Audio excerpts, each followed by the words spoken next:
emergent, a terrible failure for Russia. Instead of a triumph, a catastrophe. Putin's favorite ally self-destructed at launch, shaming Russians before the whole world. Not just Oreshnik, it's a series of disasters live on air. Ours have already found a way to respond. The Oreshnik card is beaten, the AFU is launching its own response. Ukraine's Doomsday missile, Zelensky gave the green light and it's on. What the Americans found on board the captured Russian tanker stunned the world. Here's why Trump really stormed the vessel. The AFU is unleashing the apocalypse. While Moscow counts its losses, our defenders are taking out occupiers by the dozens. Ukraine's technological fishermen terrified a Russian general, and Petits and Modyar stunned everyone with this strike. Trump has Moscow in his sights. This is the endgame. The US president appreciated the power of the AFU and launched a mega operation. Sanctions the economy, Russia is plunging straight into the abyss, the ruble is evaporating, and Trump openly mocks Putin's feeble air defense. All this and more coming up in our program Hotspot. Putin's nuclear disgrace. The Oreshnik is not the dictator's only failure. Shock! Greatness went up in smoke. The bunker dweller's new wonder weapon turned into a heap of burning scrap metal. The mega rocket exploded seconds after launch. A catastrophe live on air. The Kremlin is silent, propaganda is gasping for air, and the truth is shocking everyone. See all the details right now. A unique missile system with no analogs in the world is already practically in service with the Russian army. Back in June 2023, Putin was making such statements. In the very near future, the first operational launches of the advanced Sarmat complex, equipped with the powerful new heavy missile, will officially go on combat duty.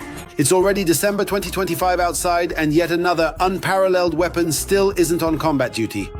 There's nothing like it in the world. Like Sarmat, and ours still isn't on duty yet. It will be on duty soon. And judging by the latest failed tests at the Yasny Cosmodrome in the Orenburg region, the Sarmat intercontinental ballistic missile is still a long way from combat duty. Please, hold me tightly. I am currently filming this important moment. This is already the second failed attempt to test the Sarmat missile. The first one happened in 2024. The missile exploded in the silo during a failed launch at the Plesets Cosmodrome in the Arkhangelsk region. This time, the failed launch, which took place on the last weekend of November, was caught on video by locals. After the explosion, a huge cloud of poisonous orange and purple color rose into the air. Russian authorities did not provide an official comment, and local media reported that there would be no evacuation from Yasny, claiming that the smoke cloud posed no threat to people. And in general, everything is fine. The color of the cloud after the explosion is characteristic of something very toxic. Such a color is characteristic only of rockets that use rather toxic fuel, namely a pair of nitrogen tetroxide and unsymmetrical dimethylhydrazine, which are better known as amyl and heptyl. It is precisely amyl and heptyl that are used as fuel in a whole range of Soviet and now Russian rockets. Yasny Cosmodrome. First and foremost, it is a missile launch base, one of 11 sites in Russia from which rockets with nuclear warheads can be launched. And with high probability, these were yet another unsuccessful test of the Sarmat intercontinental ballistic missile. The missile is supposedly in serial production, supposedly even adopted into service. All of this has been since 2022. But with so many launch failures, it's very difficult to talk about actual deployment and real combat readiness, at least by even the most basic high standards. Both the shape of the missile and, most importantly, the location where it happened point to the Sarmat. That place is the very same Yasny, where the Sarmats are based in silos. If the information about the launch is confirmed 100%, then this was the third or fourth launch of the Sarmat, of which only one was successful, at least partially. Most likely, the launches were carried out at the end of the year so that Putin could threaten with another wonder weapon during his annual address to the Federal Assembly. But as we can see, things did not go according to plan. It was just another childish morning performance, like in kindergarten. Everything was scripted, who says what. But there was no reason for it because the rocket exploded. Andriy Ryzhenko, Deputy Chief of Staff of the Ukrainian Navy in 2004 to 2020. Years, 80% of the tests. Moreover, it was the very first ones that were successful and the subsequent ones were not. No one can seriously consider this missile as a finished product yet. However, there is no doubt that work is being done on it. With the failed launch of the Sarmat nuclear missile, another incident occurred over the weekend at the Baikonur Cosmodrome during the launch of Soyuz MS-28. As a result of the post-flight inspection, it was determined that the rocket engine's exhaust plume from the first stage tore off part of Launch Complex number 6 of the Space Rocket Complex number 31. The cosmonauts were unharmed, but the launch complex will require repairs. After the Gagarin launch pad number 1 was transferred to the Kazakhstan Museum of Cosmonautics, pad number 31 remains the only one from which manned launches can be carried out. There are no replacement or backup pads for Soyuz manned flights anymore. There are only... These are the cargo ones, specifically designed for heavy-duty transport. It has been left without a functioning service cabin. Rocket and space programs, both military and research, are failing one after another in the Russian Federation. And such failures cast serious doubt on Russia's status as both a nuclear and a space power. A powerful response to Oreshnik from our side, Zelensky announced the official launch of the Ukrainian Armed Forces mega-rocket. Ukraine has unleashed an apocalypse for Russia, and this is just the opening chord. Ukrainian engineers have accomplished the incredible. The armed forces have already calculated strikes after which Moscow won't have time to react. Details in the report. Sapsan in action. The armed forces have begun using Ukrainian-made ballistic missiles to strike the enemy. The exact specifications of the Sapsan missile are not being disclosed, but its deployment by the Ukrainian military will allow them to strike enemy targets, possibly even more effectively than with the use of ATAK-MS. Ukrainian missiles have twice the explosive power, fly faster, and have a greater strike radius.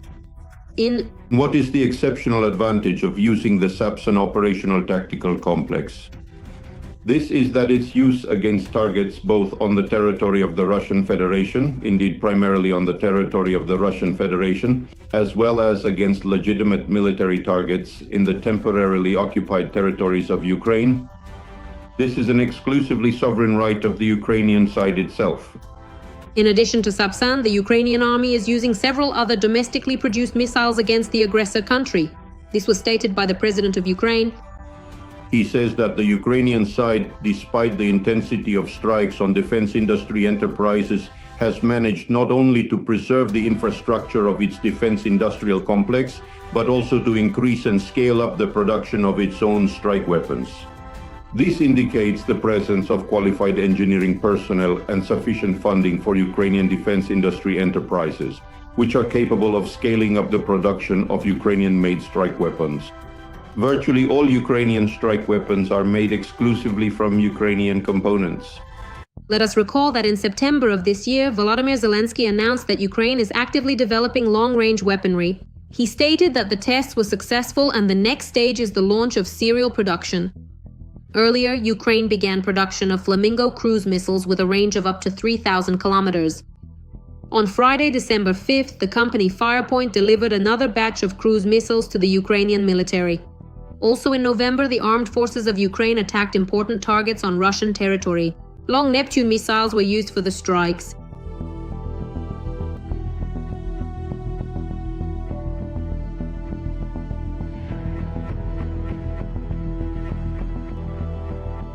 Another of the most important developments has been drone missiles such as Polyanitsia, Peklo, Ruta and Bars.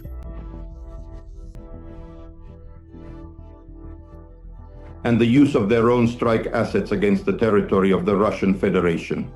This referred to the Sapsan and accordingly the Flamingo. In addition, Ukraine's defense forces have scaled up the production of strike drones with a target range of over 1,500 kilometers. Ukrainian armed forces are successfully striking military targets in the Russian Federation, and oil refineries are also in the crosshairs of drone systems. It was precisely the use of Ukrainian strike assets that made it possible to effectively block the operation of about 40% of Russian oil refineries. According to the Russian side itself, losses to the Russian budget are estimated at around $100 billion. But it should also be noted that the Ukrainian side does not intend to stop at the results already achieved. Since the start of the full-scale war, Ukraine has ramped up weapons production and the implementation of new technologies, which are already being used at the front. The volume of domestic weapons production has increased by dozens of times. Thanks to private companies, Ukraine will be able to create innovations in the defense industry and effectively implement them on the battlefield. Starting from the new year, Ukraine's defense industry and defense forces will receive Ukrainian ballistic missiles with extended range, targets at a distance of about 800 kilometers. It should be noted that the manufacturing company claims to have developed 2 ballistic missiles with strike ranges of up to 200 and, respectively, up to 800 kilometers. All this means that Ukrainian developers have demonstrated the ability to create high-precision weapons capable of destroying important enemy military targets at great depth. Urgent, Trump delivered an unprecedented slap to Putin. American military forces stormed Russian Federation vessels and something shocking surfaced. What they found on board blew up the internet. The US did not act without reason. There is something behind this that many could not even imagine. All the details are in the report. The Kremlin received not one, but 2 painful slaps on the nose from the American administration. In a single day, US forces seized tankers belonging to the so-called Shadow Fleet of the Russian Federation. The crews of both vessels will be prosecuted under criminal charges according to the White House. And while the situation with the first vessel, the tanker Sofia, which the Americans intercepted in the Caribbean, is more or less clear, it was simply transporting sanctioned oil, the case with the Mariner, also known as Bella 1, turned into a real detective story with many unknowns.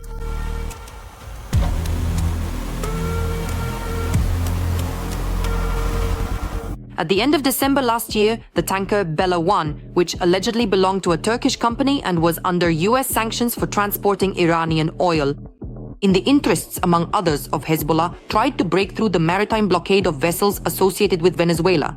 The crew refused to allow the US Coast Guard to board for inspection and fled from the Caribbean into the Atlantic. On the way, on board, quite literally the Russian flag appeared and the Bella 1 vessel transformed into the Marinera. Despite a note of protest from the Russians, the Americans pursued the tanker and on Putin's Christmas, simply landed on the deck.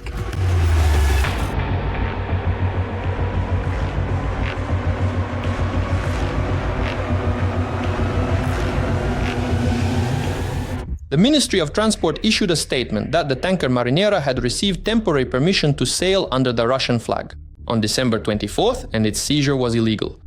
After all, according to the norms of the 1982 UN Convention on the Law of the Sea, the principle of freedom of navigation applies on the high seas.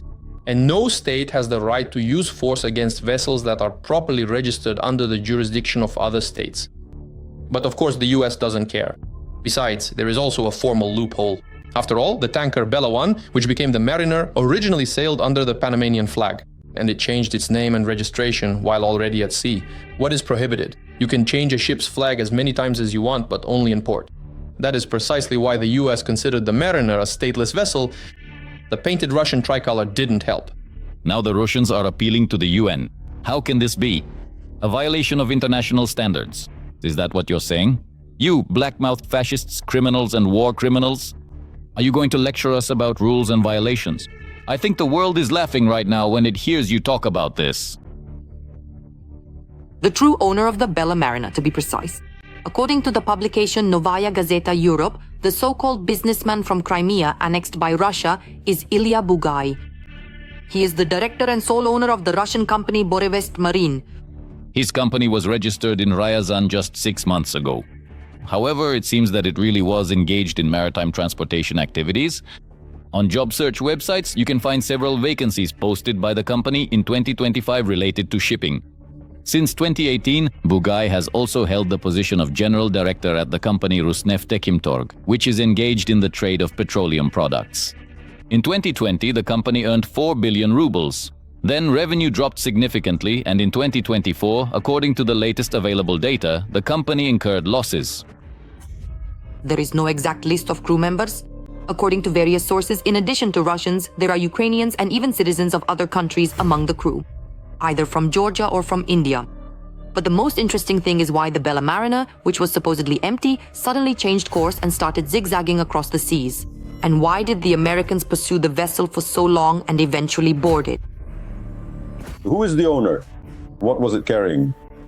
Why did it come empty from Iran to Venezuela? No one can really make any sense of this at all. And what is actually on board? Maybe they already dumped it into the sea a long time ago? So now the Americans will be figuring out what this big rusty vessel is all about. One of the theories is that there actually were weapons on board the Bella Mariner, most likely drones. And the crew members are not civilians at all, but military personnel. The submarine and warships, which ultimately observed the Americans seizing the vessel. The fact that the Russians once again abandoned their own people sparked a whole storm of emotions among the Z propagandists. But literally within a day, from calls to strike Washington, they came to the conclusion that the loss of one rusty tub would not affect the Kremlin's might. Meanwhile, analysts note, this operation has become a new chapter in the history of shadow ships created in the USSR. There are several thousand of them sailing the seas and oceans around the world. And while they used to go unnoticed, now 4 more Russian tankers risk sharing the same fate as the Sofia and the Bella and the Mariner. Every voice matters. Join our community, support independent journalism and help us bring you the truth from Ukraine. Become a member of Ukraine today. Join us now. Urgent Russia is bleeding. More than 2 brigades have been destroyed. The front is tearing apart Putin's army. A mega operation in the armed forces of Ukraine has gone down in history. The footage is so shocking that even Russian propaganda is stunned. And that's not all. The Ukrainian armed forces are breaking into Russia with the fire of vengeance, explosions, panic, and chaos. And the British fist is looming over the Kremlin. London is providing Ukraine with decisive weapons and support. Details in the report. The Russians have lost another oil depot. Telegram channels are showing videos of a fire in Stary Oskol, Belgorod region. In less than a week, from January 2nd to 7th, Ukrainian drone forces managed to strike 9 strategic targets on Russian territory.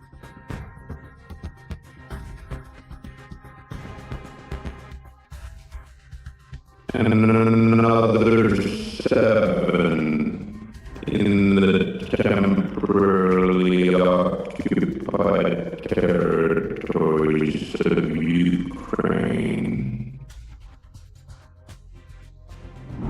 Not only by air, the fighters of the 225th Separate Assault Regiment eliminated more than 2 brigades of the Russian army in 2025. Just in the past 24 hours, the occupying forces lost about 1,400 personnel. According to Ukrainian intelligence, the total losses of Russian occupying forces in 2025 are estimated at approximately 450,000. Therefore, we can say that the losses of the occupying army are catastrophic, even for the Russian army. It is noteworthy that the number of contract soldiers in 2025 is significantly lower, according to the Russian side's own estimates, compared to the losses of Russian troops in Ukraine. Ukrainian defenders are also publishing reports of cancelled Russian contracts, as they call it, from the Vovchansk direction. At the moment, on the Vovchansk direction, the main fighting is concentrated in the area of the Vovchansky Kutori. The Ukrainian Defense Forces have carried out a number of successful counter-offensive actions in other sectors of the front. In particular, the settlements of Sofivka and Andriivka in the Sumy region have been brought under control. Ukrainian paratroopers thwarted a Russian assault in the Pokrovsk direction. The enemy threw not only manpower but also tanks into the meat grinder.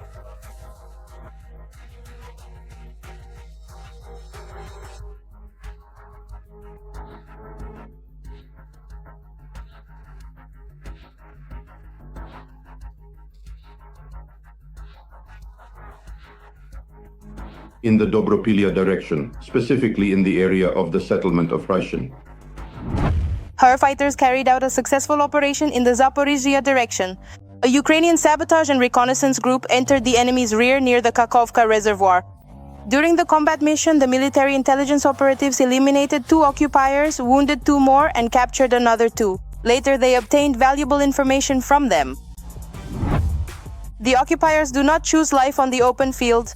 In this footage, 2 Russians, after being wounded by the Ukrainian armed forces, finished each other off, most likely unable to withstand the emotional pressure on the battlefield. At the moment, the occupiers are using the difficult terrain to redeploy their personnel in this direction. This significantly complicates the ability of Ukraine's defense forces to neutralize the Russian occupiers' assault groups.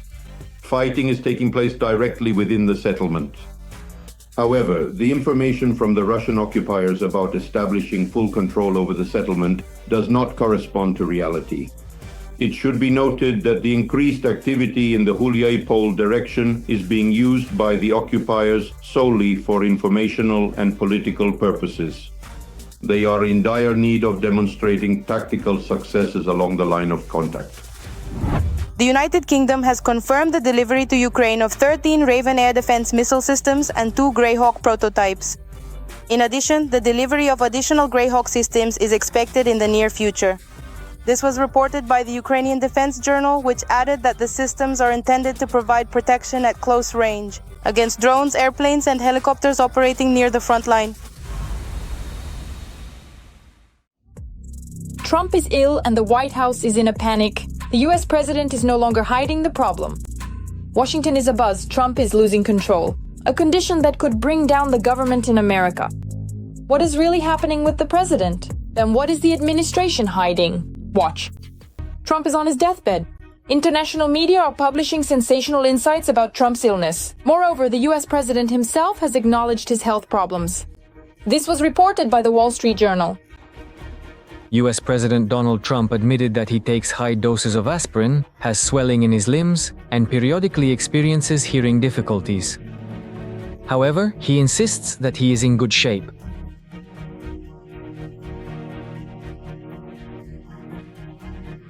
So Trump himself is not exactly fully prepared for the presidency either. According to Trump says he takes a lot of aspirin every day to prevent cardiovascular diseases despite doctors' recommendations to lower the dose. He admitted that this leads to bruising, including on his hands, which sometimes has to be covered up with makeup. At the same time, he refuses to lower the dosage, explaining that he has been taking the medication for more than 25 years. The head of the White House confirmed this, that for a while he wore compression socks because of swelling and bunions. However, he later stopped wearing them because he didn't like them. Trump also sometimes has problems with his hearing. People talking to him have to speak louder, especially during crowded events. Trump himself denies having any serious hearing problems and claims that difficulties only arise in noisy environments. The White House doctor stated that the president is in exceptionally good health and is fully fit to perform the duties of head of state. According to the results of the ECG analysis, Trump's heart age was assessed at 65 years, even though he is 79. But despite the fact that Trump and his circle deny any serious health problems, Democrats urge people not to trust Trump's assurances, since he might not be able to fulfill them precisely because of his health condition. the Democratic Party sees this as an opportunity to return to power. In other words, they see that their Republican opponents are not living up to expectations, hopes, and accordingly, they start throwing out talking points like, why do you trust Trump so much? Come on, don't you see he has health problems? And there were some strange stories with Epstein, and his whole circle is extremely corrupt. But the expert links such statements by the Democrats more to their desire to emphasize Trump's general inability to handle complex political decisions. Moreover, the approval rating of the American president among the public has dropped significantly. The approval rating of US President Donald Trump among working-class Americans has fallen to a historic low. Newsweek points out that the reason is voters constantly having to struggle with issues of job availability. The publication notes that this situation could affect his party's success in the elections to be held in 2026, as well as determine the second half of his presidency. Indeed, Trump does have health problems, which he himself has acknowledged. And this is now working against his political career, since it is compounded by the dissatisfaction of Americans. And this is the opportunity for the Democrats to strengthen their influence. January 20th, 2021, he became president. He made a lot of promises. He promised to make America great again. He said that prices would go down. He said there would be no inflation, and so on and so forth. But the year 2025 is coming to an end, and people are seeing a completely different picture. And while in January, February, March, maybe even April or May, there were huge expectations somewhere around the middle of 2025, disappointment began to set in within American society. It's hard to predict whether Trump will lose his influence because of this, but the fact that he didn't fulfill at least his promises to the American people seriously undermines his political standing. After all, fewer and fewer people believe him.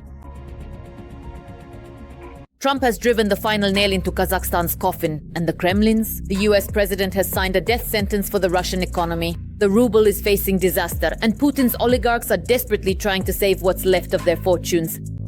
Putin's last hopes have been crushed to dust. Trump has officially launched a frontal assault. More details ahead. While Moscow continues to pretend it's ready for negotiations, Washington is moving from words to instruments of pressure. US President Donald Trump has given the green light to a bipartisan bill to strengthen sanctions against Russia.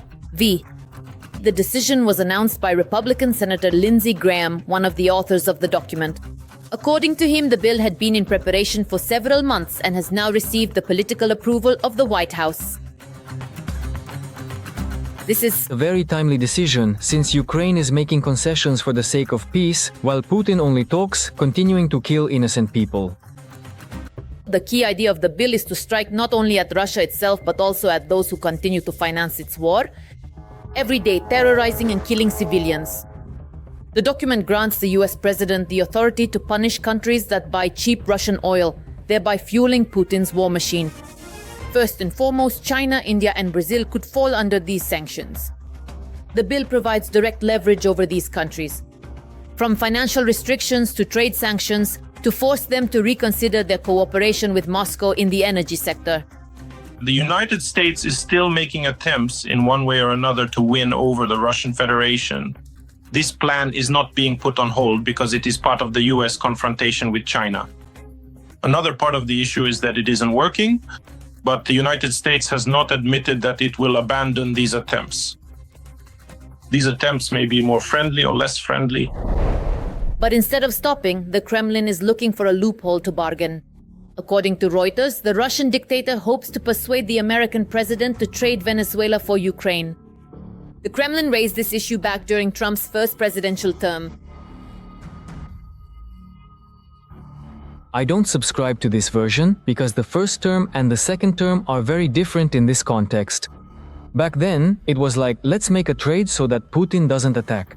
But now Putin has attacked, and attacked in such a way that he actually doesn't know how to get out of it. And before that, it was a very powerful state, in Trump's mind I mean, invincible, nuclear, with a large army, a big economy, vast territory, everything, just the way Trump likes it, everything big. But all that bigness ran up against, from Trump's perspective, a small Ukraine and forced everything in the world to change. That's why today, dividing the world the way Putin and Trump wanted to during Trump's first term as president is no longer possible. The US is now confronting a kind of global alternative system that operates bypassing the US, bypassing their sanctions, and is almost entirely tied to Chinese industry. And almost all Venezuelan oil, Iranian oil, and to a significant extent Russian oil as well. This is a resource for Chinese oil refining. And it is with this global empire, so to speak, which is scattered across different jurisdictions, which, as we recently saw in the incident with the ship, is capable of changing flags, where countries, so to speak, back each other up. This global empire remains, and it will. Let's put it this way. This is not something the US can ignore, because in principle, this global empire, with certain efforts, with certain capabilities, will increasingly roll back the role of the US on the international stage. Today, Ukraine has proven that even against a superpower, it is capable of dictating the rules. And now it is Kyiv and its allies who are determining what the terms of peace will be. And the tighter the West turns the screws, the faster the Russian Federation will decide. Whether to make concessions or lose the last remnants of its influence on the world. This is a stage where crucial developments unfold, marking a significant phase in the overall process.